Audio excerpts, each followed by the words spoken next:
All right.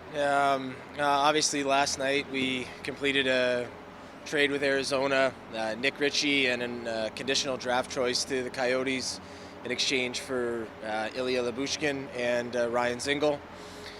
We feel the trade obviously improves our cap situation this year and next, while also addressing two needs: one on the back end and one up front in terms of depth. The deal on the back end probably more prominently than the one up front. So that's what we were looking to accomplish, and I think it's a good trade for both us and the Coyotes, and it was good to get that across the line last night.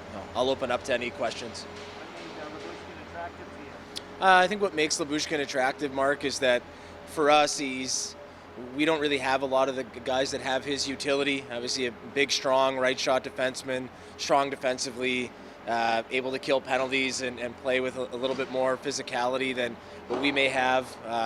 He's kind of gone under the radar in Arizona, and we thought, compared to the market on other types of guys, that it was a good bet for us, and get him in, work with our coaching staff, and work with our development staff, and see if we can continue to build on the job that Arizona did with him, which was bring him over from Russia and did a very good job getting him to this point, and obviously playing more this year, playing against better players this year, and doing so fairly well. He just probably doesn't fit their timeline as a UFA in Arizona. Feel like he could be a top four guy, or what do you see as his ceiling? What I see is just him getting into that mix and competing with the others, and may the best defenseman win that spot. I mean, it'll be based on their performance, and some guys are young, others are sort of in the middle, like a Travis Dermott, and then we feel with Timothy and Rasmus, as we talked about last time, really strong with what they've done throughout the year, and we also like the depth in Carl Dahlstrom and Alex Biega down below. So we feel that just helps the group overall and improve the team overall. I don't think we'll ever say never at this point. I think every day is a new day with that, Jonas, and if we have the chance to improve the team, we'll be looking to do so. How would you assess how Nick Ritchie's time went from the beginning and how he handled kind of the ebbs and flows that occurred before? Yeah, I think everybody wished it when we signed him in the summer. I think probably everybody, David, wished that it was going to play out differently than it had. I think when we met last time here, when I met with you all last time, it's just so interesting how it all goes. He had a lot of chances early in the year, they don't go in. The impact of that on confidence and chemistry is massive. And then Michael Bunting steps up, and Kerr finds good chemistry with John, and it just doesn't really play out well for Nick, right? And that's the way she goes. Sometimes she goes, sometimes she doesn't.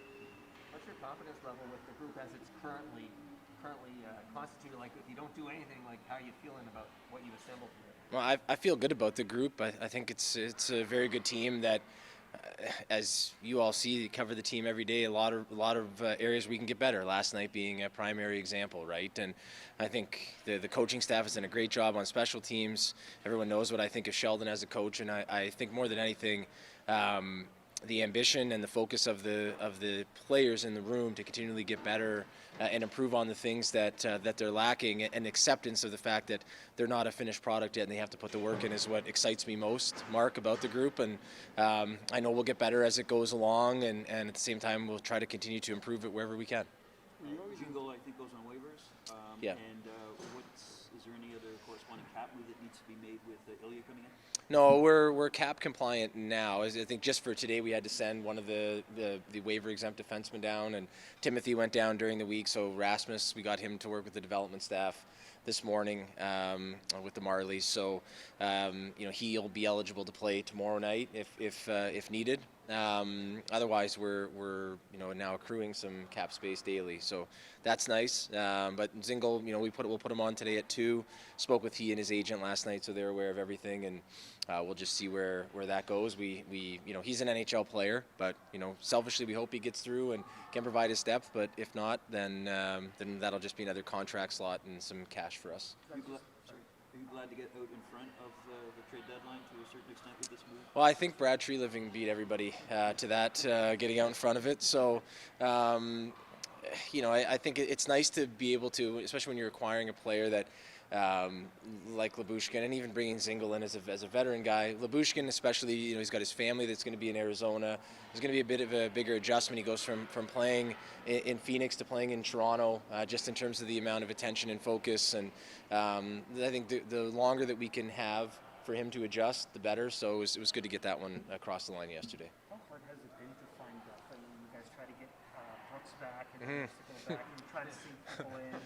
Like, does it just speak to the flat cap situation where people are looking for value whenever they can get it? Yeah, we've tried with Adam Brooks a couple times.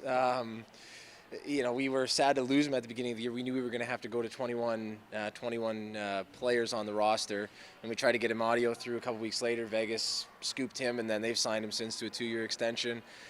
Our guys have stepped up, and our younger players with the Marlies have played a little bit better than we probably projected them to play, so it's sort of reduced it, but you're always looking to add. I mean, we were able to get Clifford once he cleared waivers, and I think that was a good thing for us. But it's been tough. But but down there, not only the younger players have been touched with, but like the Brett Seeneys, Joey Andersons, Cliffords. Even we talked last time about the players on American League contracts. Whether it's your Bobby McMahons or Antti Suomelas, Curtis Douglas, Josh Hosang, those players have also played well for them, and they've really got things going in the right direction in the standings for the Marlies. So them along with the young players there really kind of bolster that, and once we get closer to the trade deadline, we can make the decision of whether we want to convert any of them to make them eligible to come up. Speaking of which, how did you feel Josh Hosang's Olympic experience? I mean, I haven't talked to him, so I don't. I just think it's a great experience for anybody to go there and go through that type of event. It's going to, for him, be a once in a lifetime opportunity. Probably for most of those players, save for the ones that were returning from the 2018 team. We hope that in 2026 that it's a best on best event. But until then, I think it's great for Josh to go there, showcase himself against that group of his peers and stand out. Thought early, I didn't see the game against China, but in all the other games, especially early in the tournament, I thought he showcased his skill and played well, and probably didn't play as much as he had hoped for going in. But those are short tournaments, and they have their way that you're trying to bring a group together quickly against others who have more chemistry, in the fact that they just have had it, like whether it's Sweden, Russia, Finland, and Czechia, they've all played together throughout the year at some of these other events. The Canadians and the U.S. clubs didn't. But I was happy with the play of all of our guys there. I mean, obviously Matt Nyes and Nick Abruzzese with the U.S., I thought they were outstanding. And then Pontus Holmberg with Sweden, I thought, had a great tournament as well. So great experience for those players that I think the ability to go to Beijing in the Olympics will help them help us. What's the timeline for Ovchenko coming over? That is totally based on his visa process. So Reed Mitchell will work to try to get that done as soon as possible. It's of course made more difficult by vaccine availability in Russia and which ones are compliant with coming into Canada. And so we're going to sort through all that and then work through the work permits. I believe he's vaccinated now. We just are now waiting for the work permit, which should be a couple weeks, and then we'll get him in and up to speed with the Marlies. Were you always intent on getting roster players back if you were going to give up a pick in this kind of trade? I mean, this was the one that we kind of locked in on, Jonas, and it was the way that it worked out. I think when we went in, the decision with Nick was, in the end, we wanted to do something. It wasn't going to be the end of the world for us to keep him and have him as our own depth. Basically, the purpose that we hope Dzingel will serve now, if that works out. So what we were trying to do in the end was make it a good deal for us where we could add something where both teams would come out of it with what they wanted. And this was the one scenario. There was a number of other teams that were interested, but they would have involved retention and other items that we just weren't interested in. And Arizona had the cap space, and then they also had a couple of players that we were interested in, and we were able to meet their objectives in the deal as well. So for us, we didn't really focus on anything else because this was the one that we honed in on, feeling that with Lyubushkin and Dzingel, it met some of our own internal objectives. Where do you feel Nick Robertson is at in his development? Nick, to me, so he's come back to the Marlies off a long injury, and he's been outstanding. It's probably the best I've seen him play at that level. He's only 20 years old. I think that sometimes that gets forgotten because of just a strange way that his development has gone. Drafted in the second round, great season with Peterborough, and then comes into our team, plays in the bubble for us, and then last season as a 19-year-old, third game of the year, whatever, is in Ottawa, injured, and then injured late in the Marlies season, and then a bad injury in the second part of this season. Or the second game of this season against Manitoba with the Marlies.